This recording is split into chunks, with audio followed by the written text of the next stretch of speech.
My name is Aminata. I am 36 years old. I come from a village called Missira in the south of Senegal, close to the Gambian border, where the river meets the mangroves and the air smells of salt and wet earth in the mornings. I want you to close your eyes for a moment and imagine that place. The colors, the sounds, the women in the market with their bright boo-boos, orange and yellow and electric blue, laughing and arguing over the price of fish. The children running barefoot on red dirt roads. My mother sitting outside our house every evening, braiding the hair of whoever sat in front of her, singing under her breath the same song she had learned from her own mother. I want you to see that first. Because when people hear my story, they only see the sea, they only see the boat. I need you to see where I came from before I tell you what I lost to get here. My husband was a fisherman. His name was Usman. He was the kind of man who could fix anything with his hands, who knew the tides better than he knew his own face in the mirror, who sang to our children at night in a voice so low and warm it could calm a storm. We had 2 children together, Ibrahima, who was 6 years old, and little Mariama, who was 3. For years we managed. It was not an easy life, but it was ours. Usman went out to sea every morning before the sun came up and came back in the afternoon with whatever the ocean decided to give. Some days it was generous, other days it wasn't, but we ate, we lived, we were together. Then the fish started disappearing. I don't know how to explain this to someone who has never depended on the sea to survive. Industrial fishing boats, enormous ones, from countries far away, came and emptied our waters. The fish that Usman and the other men of our village had fished for generations were simply gone. The boats came back empty, or nearly empty. Not enough to sell, not enough to eat. The men stood on the shore in the afternoons with their hands at their sides, looking at the water as if it had betrayed them personally. And then the drought came. 2 consecutive years with almost no rain. The land that some families used to grow food cracked like old skin. The livestock died. The price of everything went up. The children in our village started getting sick with things that should have been easy to treat. Things that became dangerous because there was no money for medicine, no clinic close enough, no help coming from anywhere. Usman lost his brother to a fever that in any other place, in any other circumstance, would have been cured with a simple prescription. He was 31 years old. His name was Mbaye, and he had a smile that took up his whole face. That was when Usman started talking about leaving. I didn't want to go. I said it clearly, more than once. I had heard the stories. Everyone in our village had heard the stories. Men who left on boats and never arrived. Families who paid everything they had to traffickers and received a phone call weeks later telling them their son, their husband, their brother was at the bottom of the Atlantic. I had heard those stories and I was terrified.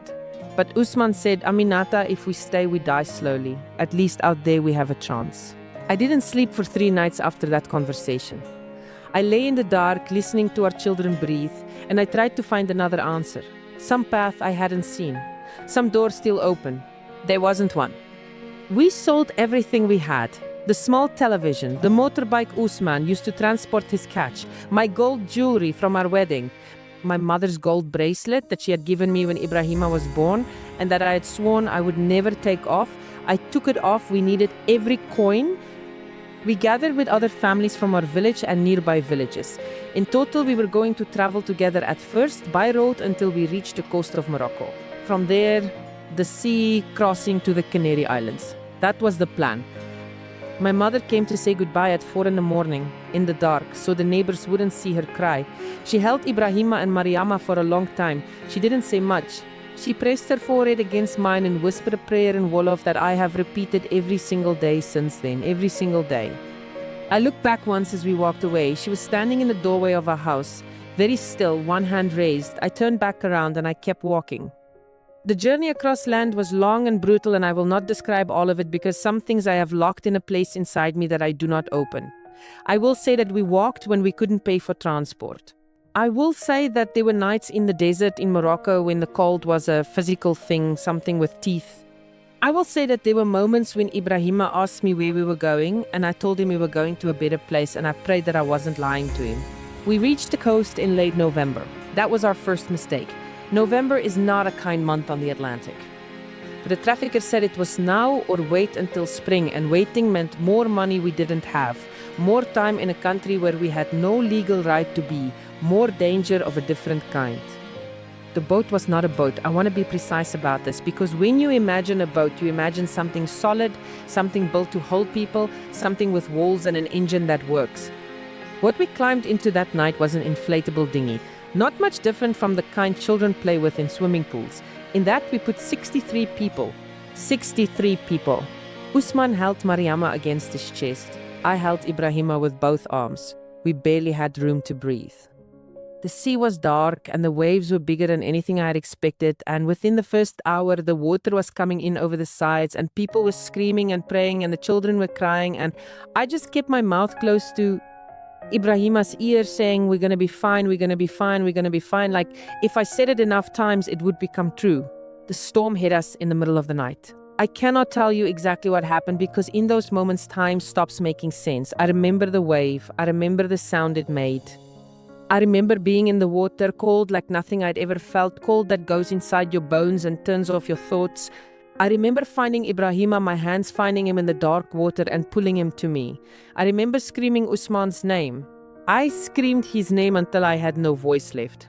He had Mariama. I kept telling myself that. He had Mariama, and he was a strong swimmer, and he knew the water, and he was going to appear out of the dark any second with our daughter in his arms. It didn't appear. The Coast Guard found us at dawn, those of us who were still there. I was holding Ibrahima on a piece of the deflated dinghy. There were others near me, not 63. We didn't count that morning. Nobody counted that morning. They found Mariama 2 days later. She was wearing the little yellow dress I had put on her for the crossing because it was her favorite, and I thought it would calm her to wear something she loved. They identified her by that dress. Usman, they never found. I have been in Spain for 3 years now. I live in a small apartment in Las Palmas, Gran Canaria, with Ibrahima, who is 9 years old and who draws boats all the time, pages and pages of boats. And I don't know if that means he's working something out or if it means something else, something I'm not ready to think about. I work cleaning houses, 3 houses, 6 days a week. My hands are dry and cracked, and at the end of the day, my back hurts in a way that doesn't fully go away with sleep. I send money home to my mother when I can, which is not as often as I would like. I have a small rug from Senegal that I put on the floor next to my bed, the only thing I carried with me from home, and every morning when my feet touch it, I close my eyes for 1 second and I am back in Missira. Just for 1 second. I have nothing here, or almost nothing. I have a room with a window that looks onto another building. I have a second-hand coat that someone donated to the organization that helped me when I arrived. I have 1 photograph of Usman and Mariama on my phone, the last one I took before we left, the 2 of them laughing at something I had said, in front of our house in the afternoon light. And I have Ibrahima. People sometimes ask me, with the best of intentions, if I'm happy here. I think they expect me to say yes.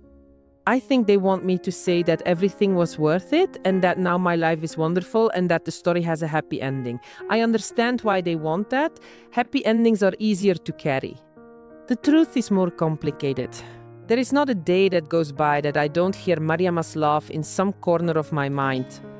There is not a night that I don't reach for Usman in the dark and find only the wall.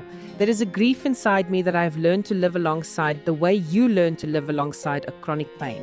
You don't get rid of it. You just keep moving. But here is what I also know. This morning I made breakfast for Ibrahima. Bread and warm milk and a little honey because he likes honey.